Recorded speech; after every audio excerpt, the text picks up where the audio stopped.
Today, I want to talk to you about wow, and not the wow that we're delivering to customers, but the wow that you have the opportunity to provide someone who is considering coming to work for you in your auto repair shop. Now, for some time, especially where technicians are concerned, it has been the technicians market or the employees market. There's a skills shortage, and the potential employee really knows that there are multiple opportunities that they can consider, yours being just one of them. And the same goes for those fighting it out for an experienced service advisor, and even some of the supervisory positions that you might have in your auto repair shop, like foreman or office manager, service manager, etc. It's even really hard to come by good bookkeepers. So I want to talk to you about that opportunity that you have of wowing someone during your recruitment process, because auto repair shops and the auto aftermarket, when you're in any part of the repair sector, traditionally there's not a lot of process in recruitment. Recruitment and the need to hire is often born out of an emergency. So your technician left, or your apprentice left, your person doing admin or service advising left, your bookkeeper moved on. So you immediately go to the internet to list a job somewhere, and you've missed out on a whole bunch of steps that you could have gone through in order to put the ideal ad together to find your ideal candidate who may go on to be your ideal new team member. So what I want you to ask yourselves as you listen to this video and watch this video is, what processes do you have in your recruitment process that would allow for somebody else to be impressed? So do you even have a process? Do you even have like a checklist of things that you're going through in a process so that you don't miss any steps and have the potential to either put the wrong person through to interview or offer them a job, or that might mean that an ideal candidate actually slips through the cracks in your process because a step was missed? So as I said at the start, there's often not a lot of process, and the need to hire someone is born out of an emergency. So if we put together a series of really simple steps, then when that emergency arises and we need to go to market quickly to find that next right hire for us, all we have to do is follow the process. We don't have to make it up as we go along.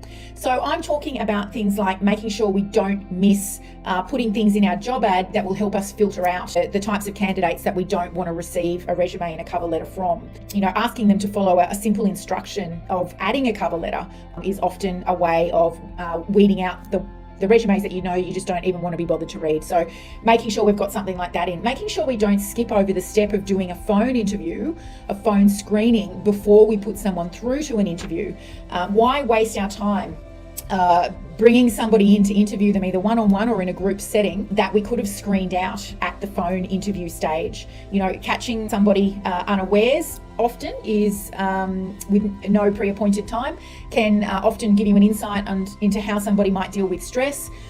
You might catch them at an inopportune time, so how they react to needing to schedule something with you can often tell you how they might react in certain situations, particularly if they're going to be in service advising or some other customer facing role. We want to make sure that we reference check. This is the number one glossed over thing, because at the end of the day, there's this little voice in your head that says, you know what, if they were fired for doing something last time, I don't know if I want to know, because this person's looking really good and I really need someone. So people skip that step, and there's only really one question that you need to ask a previous employer, and that is, would you hire them again? And if they say yes, ask why. Find out the great stuff that person brought to that team. If they say no, ask why. You need to have an understanding of why that person didn't fit into that team or that culture, or was there an incident that led to them being ejected from that workplace? Following these steps means that you've got a tight process, and hopefully you end up with the right candidate that you can make an offer to. But there's an impression that all of these steps give off to the person who is interviewing with you, or who hopefully has an interview with you, and that's that you're professional and that you're taking the time to find out as much about them as you can, as opposed to that other person on the other side of town who's also hiring in a crisis moment, but they've put no thought into their recruitment process at all. So it's received your application, come in for an interview, and then the interview happens to be a stand-up thing on the workshop floor and a handshake that says, yep, okay, bring your toolbox over tomorrow and get started. And then they don't even have a uniform for them to get started with, okay? That's the unfortunately accepted impression of how things go. but you have the opportunity to change that and make somebody feel like you've got stuff sorted out in your workplace, making sure that, along the way you're finding out what lights them up, and how you can match what they're working towards in their personal life with what you can offer as part of your package. So if you follow the steps of a well thought out recruitment process of always having a template for an ad on standby, being crystal clear in your mind of what the values are of your business, and therefore being able to measure potential candidates against those, making sure that you do phone interviews, making sure that you've got all the hiring documents ready to go when it is time to make somebody an offer, making sure you've got uniforms on standby, making sure that you've got time set out for interviews, whether they're group interviews or one-on-one interviews, and making sure that you've got time to onboard them properly, because it's one thing to be able to make an offer and have a candidate accept and start them.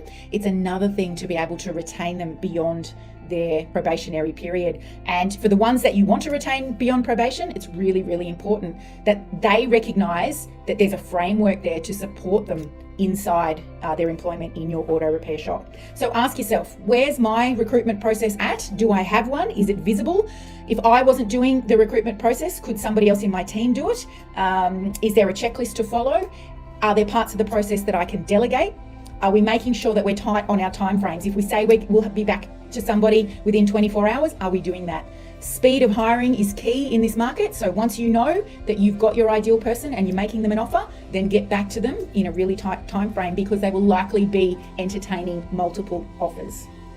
So have a think about those things. Let me know in the comments how you feel about your current recruitment process, and I'll catch up with you guys again soon.